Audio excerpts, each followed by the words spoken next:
Hello' everyone, cooking with হায়াতৰ অন্য এটি ভিডিঅ'লৈ সকলোকে স্বাগতম জনালোঁ।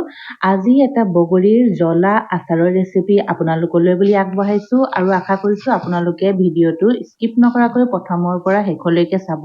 আৰু ভিডিঅ'টোত যিসকল নতুন হয় তেওঁলোকে চেনেলটো ছাবস্ক্ৰাইব কৰি দিব আৰু লগতে কাষতে থকা বেল আইকনটো দবাই দিব আৰু লগতে লাইক, কমেণ্ট আৰু শ্বেয়াৰ কৰিবলৈ নাপাহৰিব।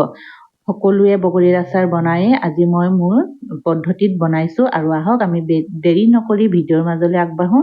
তাৰ কাৰণে মই এয়া কেঁচা বগৰী আৰু পকা বগৰী মই দুখিনি লৈছোঁ আৰু বগৰীখিনি এদিন ধুনীয়াকৈ ধুই ৰ'দত শুকুৱাই ল'ব যাতে বগৰী গাত অলপো পানী লাগি নাথাকে।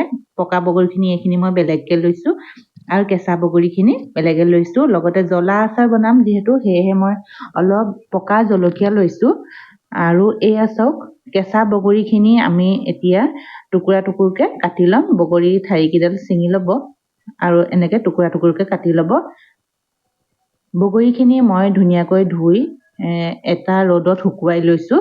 বগৰীৰ গাত যাতে অলপো পানী থাকিব নালাগে, পানী থাকিলে আমাৰ আচাৰখিনি বেয়া হৈ যায়, সেয়া সকলোৱে জানেই বাৰু। এয়া চাওক, মই কেঁচা বগৰীখিনি এনেকৈ টুকুৰা টুকুৰকৈ কাটি ল'লোঁ এইখিনি।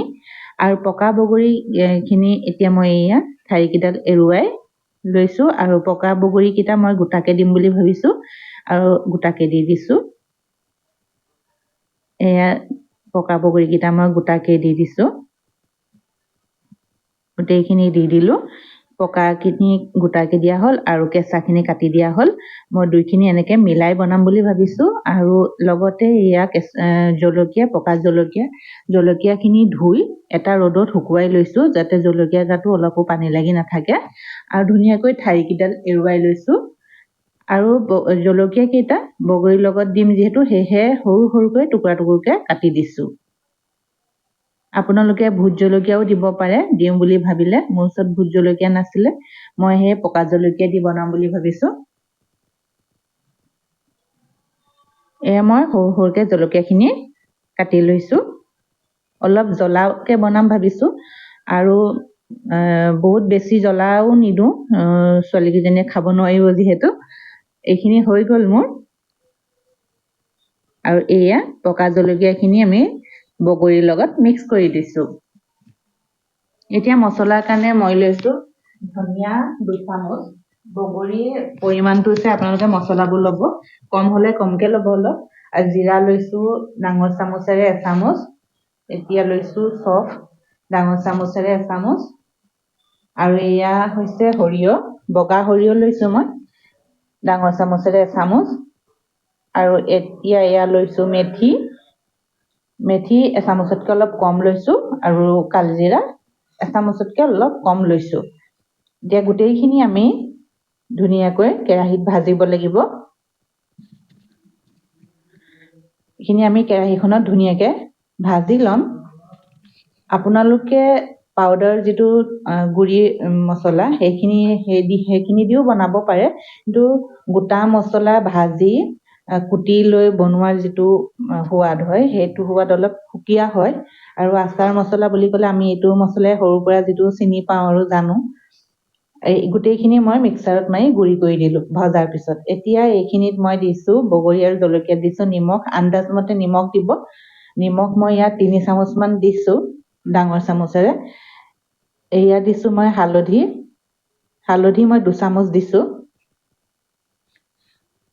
আৰু দিছোঁ ৰঙা জলকীয়া গুড়ি 1 চামুচ। আৰু এতিয়া এই মছলাখিনি, আচাৰৰ মছলাখিনি যিখিনি আমি খুন্দি লৈছিলোঁ সেইখিনি দি দিছোঁ। লগতে 1 চামুচ দিছোঁ মই ক'লা নিমখ আৰু 2 চামুচ মিঠাতেল দিছোঁ। এইখিনি কেঁচা মিঠাতেল হয়, 2 চামুচমান দি দিছোঁ মই।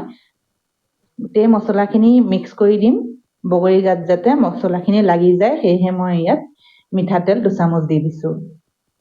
ধুনীয়াকৈ মিলাই দিব, মিক্স কৰি দিব যাতে গোটেই বগৰীখিনিত মছলাখিনি ধুনীয়াকৈ মিক্স হৈ যায়। এয়া মই মিলাই ল'লোঁ। মিলাই এখন ডাঙৰ প্লেট এখনত উলিয়াই লৈছোঁ। আৰু এইখিনি আমি এদিন ৰদাই ল'ব লাগিব, ৰ'দত দি দিব এদিন।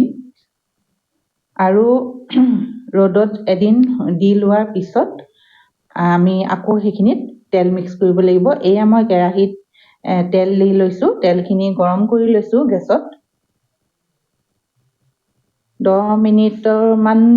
10 পৰা 15 মিনিটমানৰ ভিতৰতে তেলখিনি গৰম হৈ যাব আমাৰ। মই তেলখিনি গৰম কৰি ল'লোঁ। তেল গৰম হ'লত গেছটো বন্ধ কৰি দিব আৰু তেলখিনি অলপমান ঠাণ্ডা হ'বলৈ দিব। একেবাৰে গৰমে গৰমে ঢালি নিদিব। এই ৰ'দত যিখিনি আমি ৰদাই আনিছিলোঁ বগৰীখিনি, তাত আমি তেলখিনি দি দিম। অলপমান গৰম থাকিবলৈ দিব, মানে তেলখিনি একেবাৰে ঠাণ্ডা হ'বলৈ নিদিব। মছলাখিনিৰ পৰা যাতে মছলাখিনি ভজা ভজা নিচিনা হৈ যায়, গৰম তেলটো পাই অলপ তেনেকুৱাকৈ হ'বলৈ দিব। আৰু এয়া চাওক কিমান ধুনীয়াকৈ কালাৰ ওলাইছে আৰু বহুত ধুনীয়া হৈছে আচাৰখিনি। এনেকুৱাকৈ আপোনালোকে চিচাৰ বটলত ভৰাই থ'ব বা প্লাষ্টিক বটলত, যেনেকুৱাই বটল নহওক বটলত ভৰাই থৈ দিব। আপোনালোকে ভাতৰ লগতে হওক, পোলাও বা যিহৰ লগতে হওক, ৰুটি, পৰঠা, পুৰিৰ লগত এই আচাৰ আপোনালোকে খাব পাৰিব। ঠিক আছে, আজিলৈ ভিডিঅ'টো ইমানেই। আজিলৈ আহিছোঁ।